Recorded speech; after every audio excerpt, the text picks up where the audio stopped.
Hello, beautiful people. It's Bonnie Gillespie, and we are going to take a quick tour through aspects.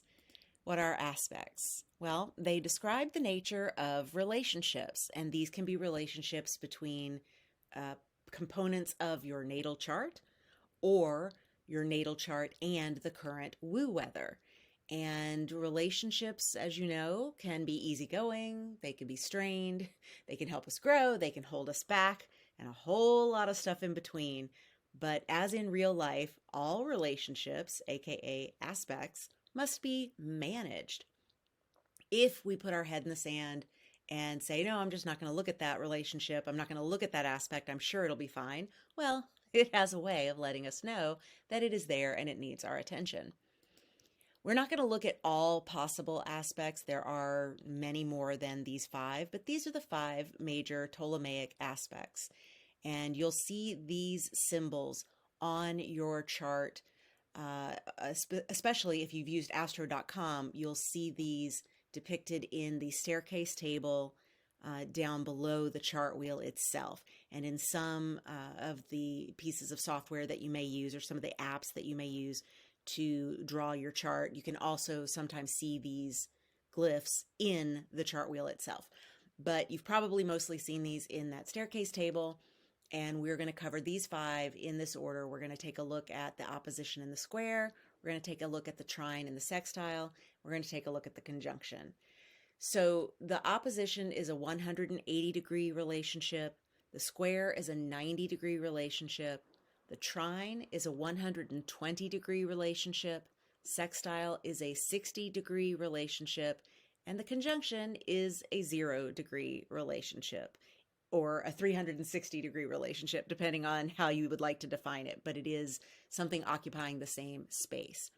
All right, so let's move here to the challenging aspects. And you can hear me using air quotes in my voice, right? So these are considered challenging aspects or the hard aspects, and they always are in signs of the same modality. So opposition, square, the 180, the 90-degree aspects are considered hard. These are going to create some tension in the chart.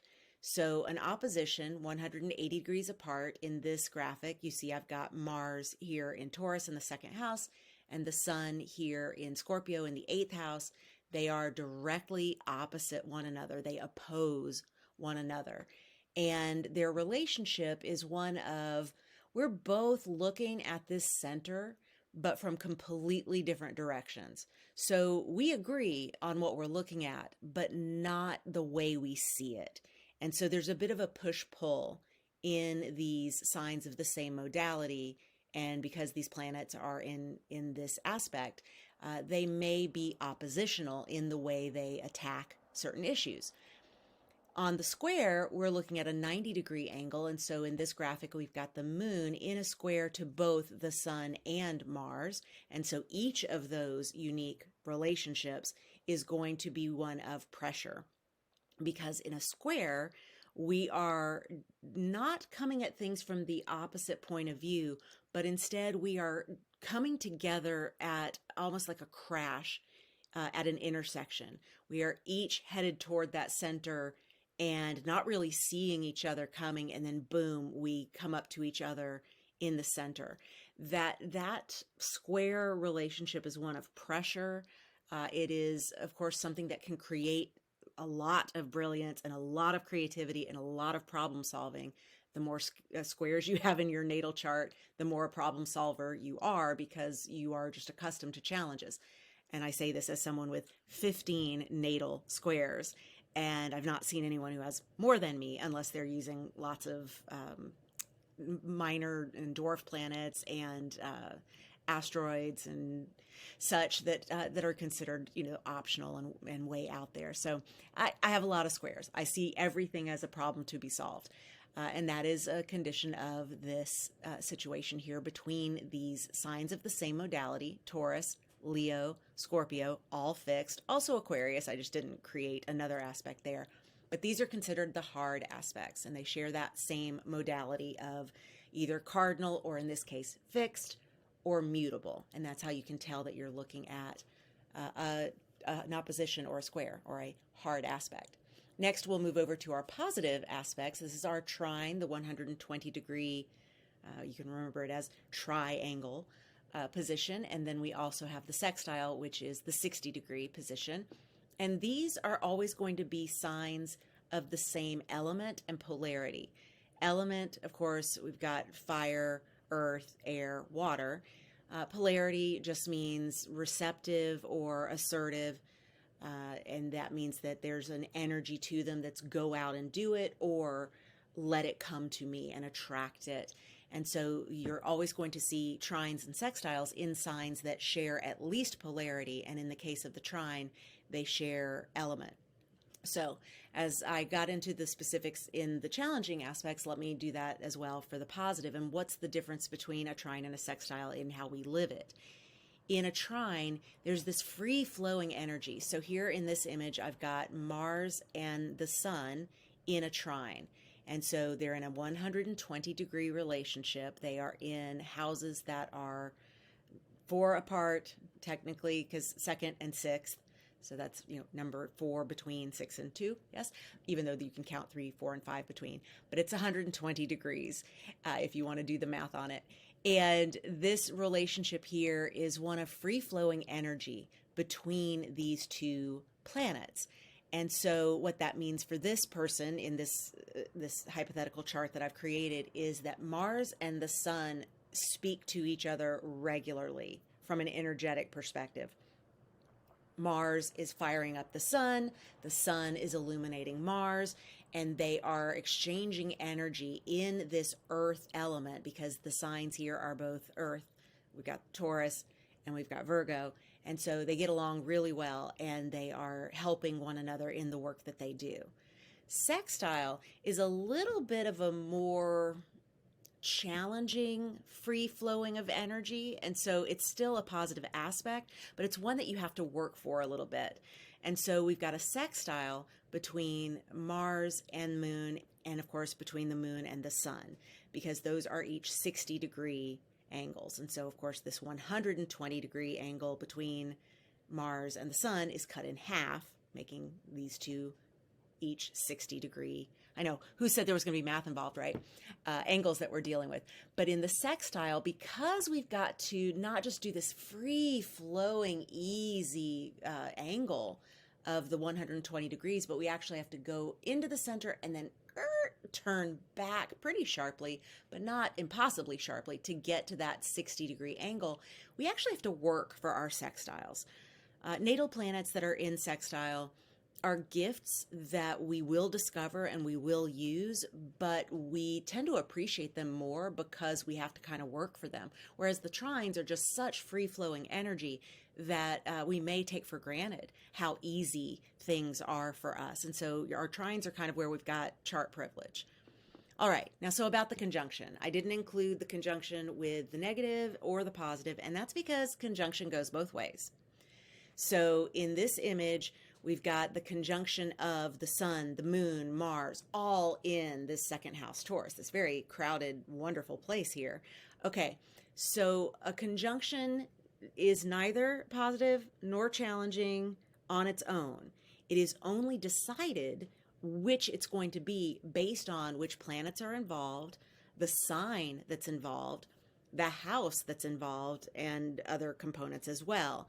And so in this case, we would say, all right, these three are in conjunction with one another. That moon probably is a crispy little critter, even though this moon is happy being in Taurus, because that's a really positive sign for the moon. The fact that the Sun and Mars are also both there, and those are the hottest things we've got, that little moon probably needs a whole lot of self-care. And so it's a positive thing for the Sun and Mars, but maybe not such a positive thing for the moon. Of course, I would look at this and say it could be worse. We could have this whole conjunction up in the top half of the chart, which would make it a day chart, and it would put Mars up in the top half of the chart, which it hates, and then this poor moon has no chance. Okay, that's a lot of information that's not just about the aspect, I know, But I wanted to touch on why you can't just paint with one, broad stroke and say that's what the conjunction is. It's really going to depend on what other conditions we're dealing with, whether it is a positive or a negative or just kind of neutral. All right, now there's a special kind of aspect, and it is called a transit. Transits are aspects that are created between the planet's current motion, so the woo weather of today, and our natal planets. So you've got this natal chart. It's got all these planets and placements. Those things don't shift. That your natal chart is your natal chart. We can do, different techniques to make it look like it's moved, but it doesn't move. It is what it is. And that natal chart will have different things in it that get fired off by transits. And so a transiting planet can create lessons that our natal planets are holding for us and haven't released for us until that transit happens.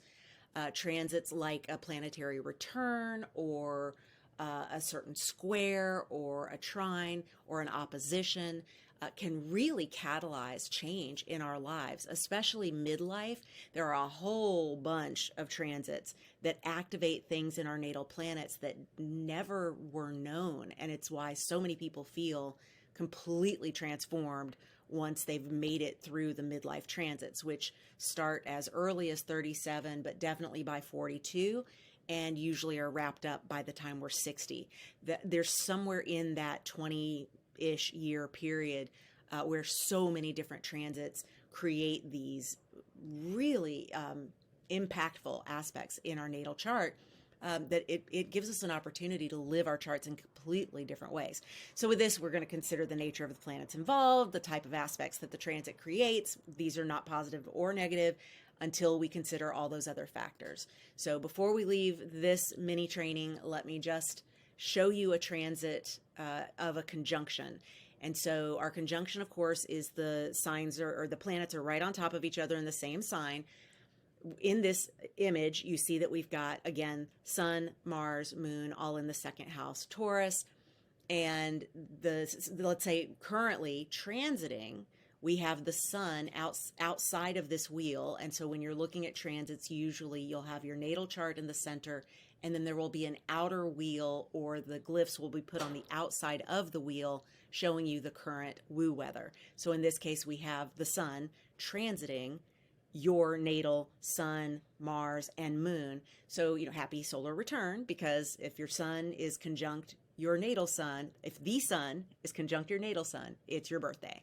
It's your natal return, your solar return. And of course, then the Sun is also going to conjunct your natal Mars and your natal Moon, and all of these are going to feel differently.